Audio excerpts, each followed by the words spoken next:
Good morning! Hi guys! Welcome to Spotlight on YouTube.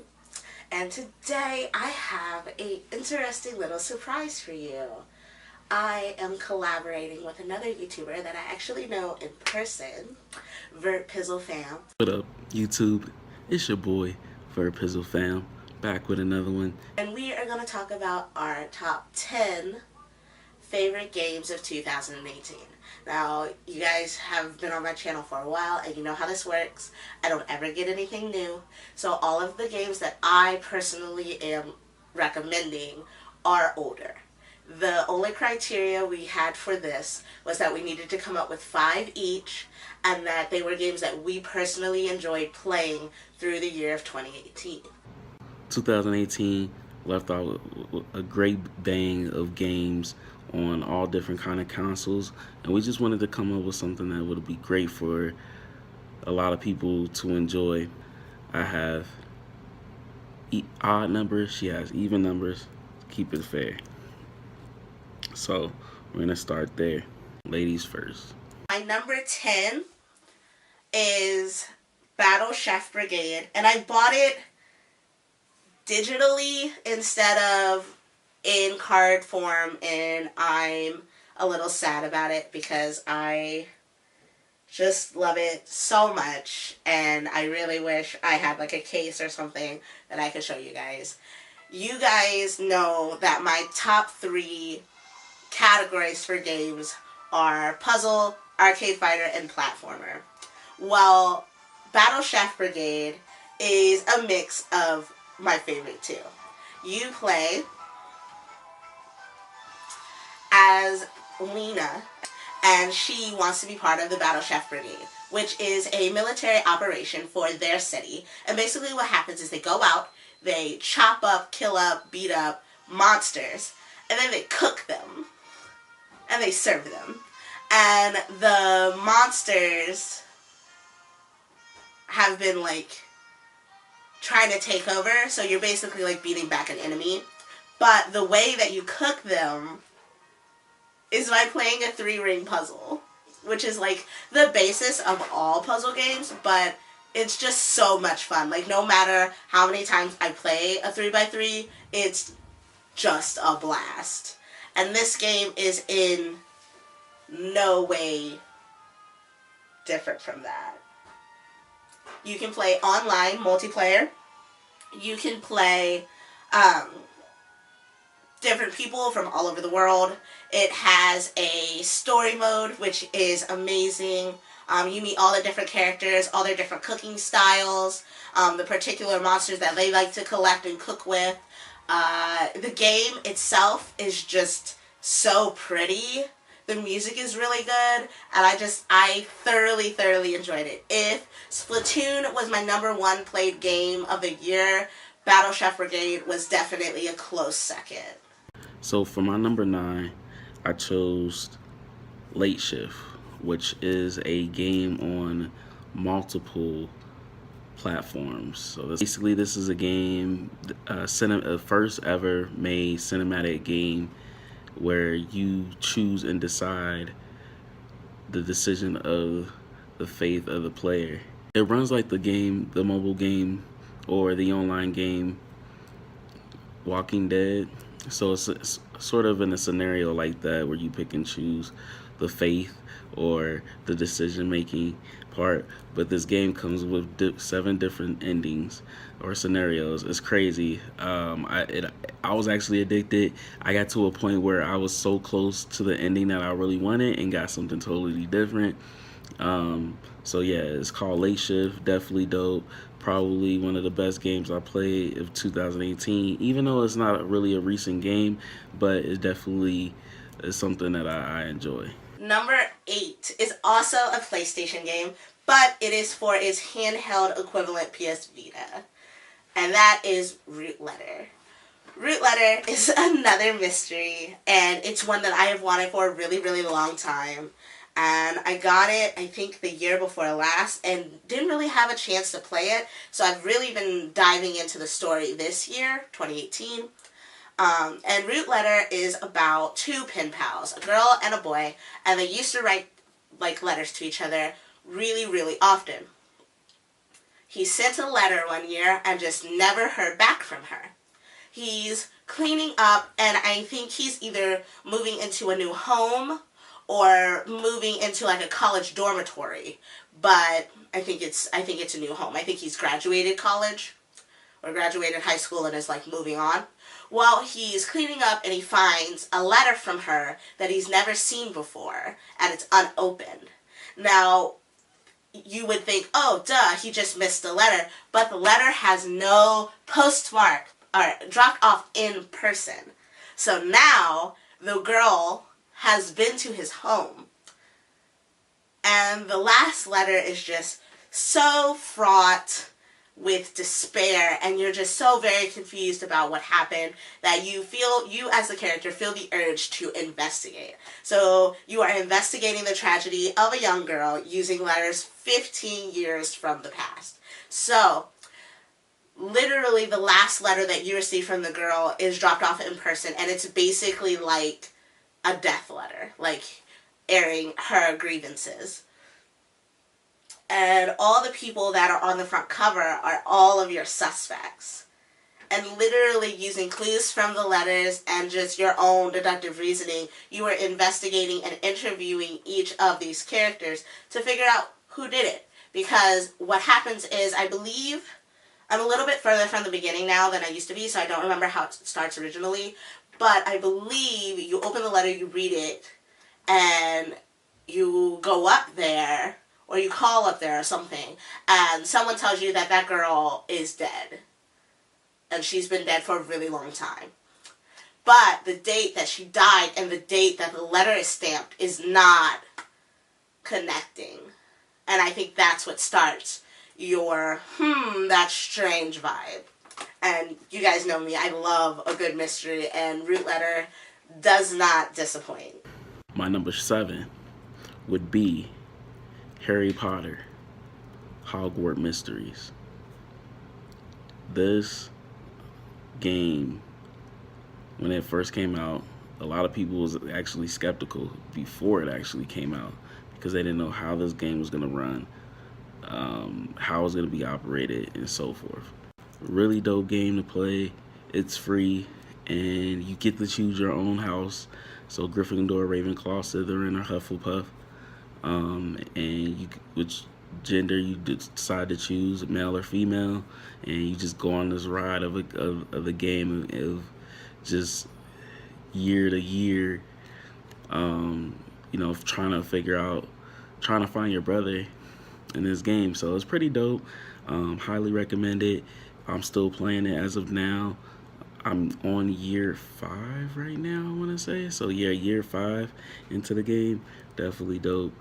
So that's my number 7, and yeah, enjoy if you ever want to play that game. If you haven't played that game, I strongly suggest it. If you have, leave a comment below. Let me know what y'all really, how you feel about it, and what adjustments should they make, and what updates that they should have in the game. I really wish that they would put Quidditch in there. That is my one top thing that I would love to see in there. So hopefully in the near future they have something like that in that.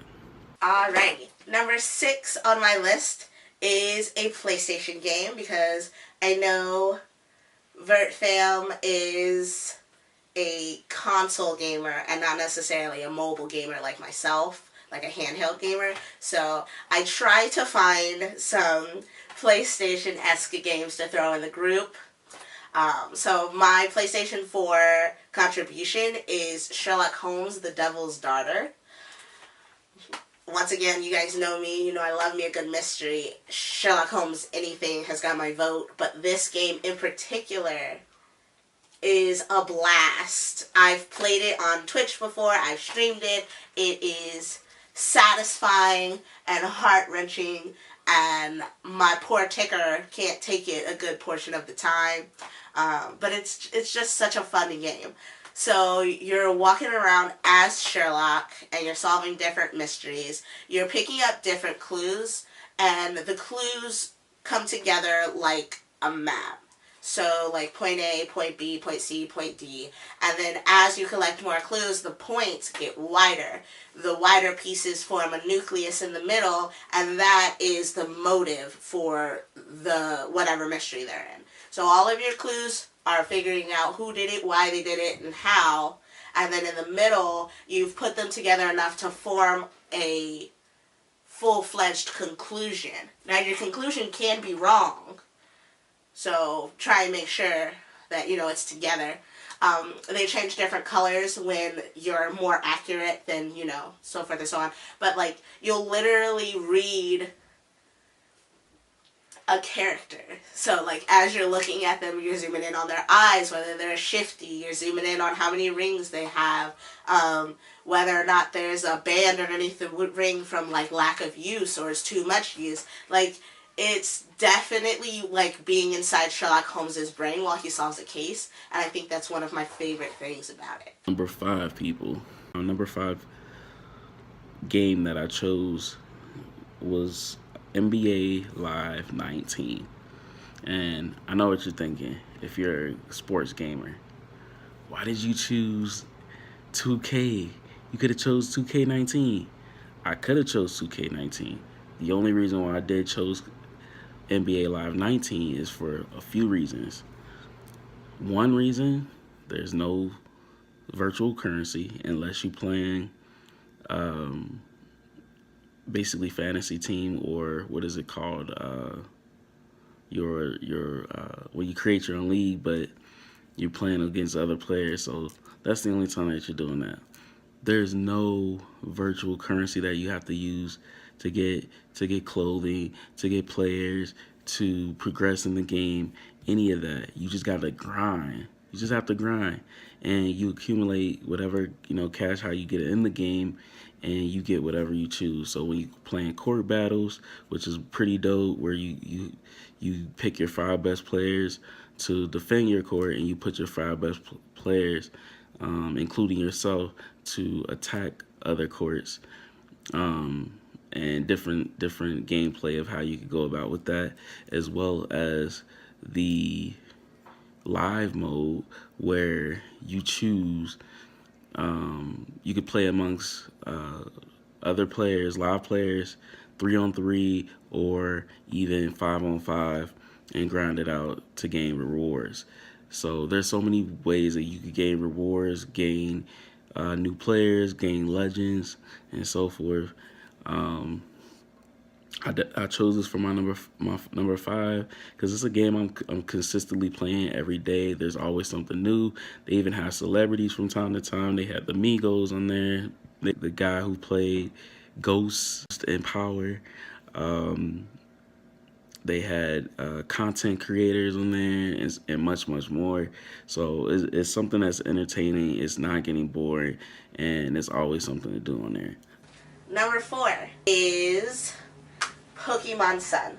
Now, there's Pokemon Sun Ultra right now, and that's what everybody's playing, and that's what everybody's competing with.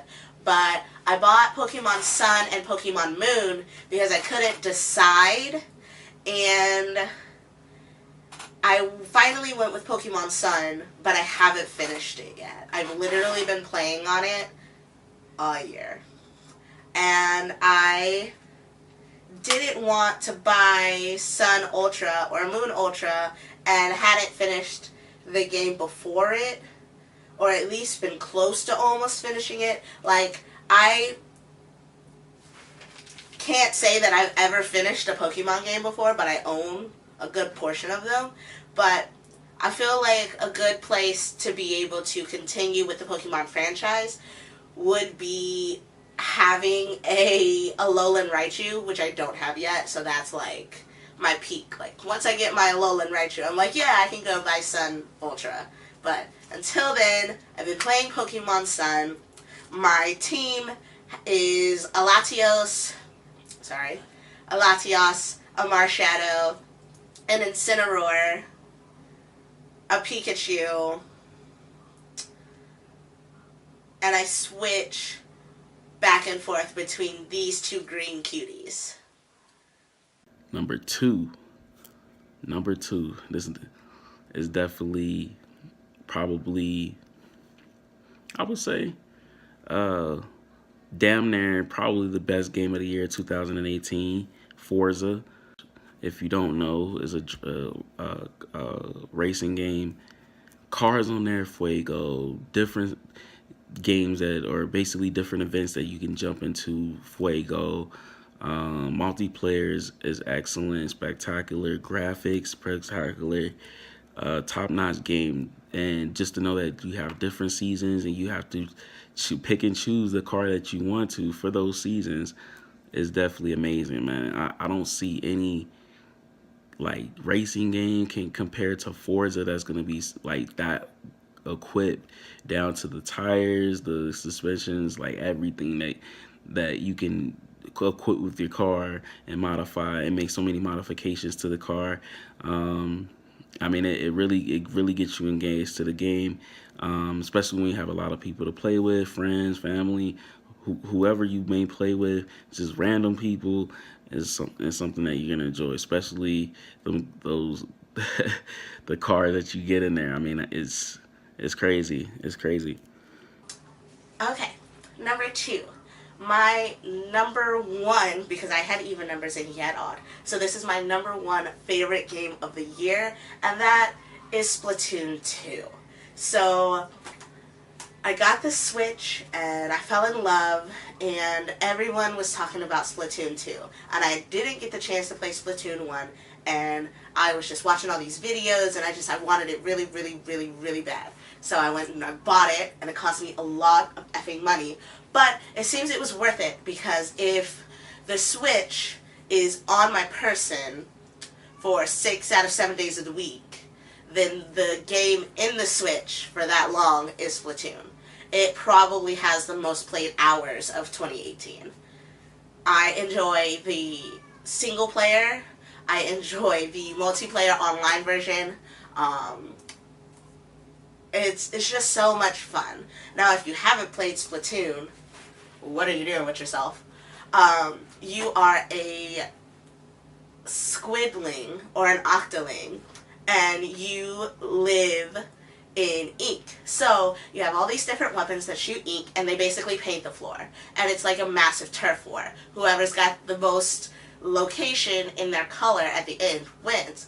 The matches are about 3 minutes, and there are several weapons to choose from. My favorite weapons are the paint rollers. They're literally giant paint rollers that you just roll along the ground with. And the N57 Zapper is like a longer shotgun. And the Neo Splash Amatic, which is like this kind of